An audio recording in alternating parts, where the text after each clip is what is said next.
Hello everyone, ఈరోజు మనం ఒక స్ట్రేంజ్ యానిమల్ గురించి తెలుసుకుందాం. దాని పేరు మలయన్ టపీర్. అవును, దీని పేరు చాలా స్ట్రేంజ్గా ఉంది కదా. దాని పేరు మాత్రమే కాదు, అది చూడటానికి కూడా స్ట్రేంజ్గా ఉంటుంది. దీని ముందు భాగం నలుపు రంగులో ఉంటుంది, వెనుక భాగం తెలుపు రంగులో ఉంటుంది. ఇది చూడటానికి సగం పంది సగం జీబ్రా లాగా కనిపిస్తుంది. ఈ మలయన్ టపీర్ కంటి చూపు చాలా తక్కువగా ఉంటుంది, కానీ అద్భుతమైన వినికిడి, వాసన చూసే శక్తిని కలిగి ఉంటుంది. ఈ మలయన్ టపీర్ రాత్రిపూట చాలా చురుకుగా ఉంటాయి.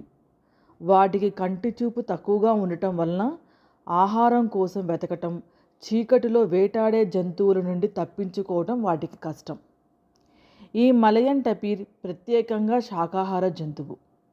ఈ జంతువు 115 కంటే ఎక్కువ జాతి మొక్కలను, లేత రొమ్మలను మరియు ఆకులను తింటుంది. ఈ జంతువు బలమైన దవడలు, పదునైన దంతాలతో తనను తాను రక్షించుకుంటుంది. అంతరించిపోతున్న జాతిలో ఈ మలయన్ టపీర్ ఒకటి.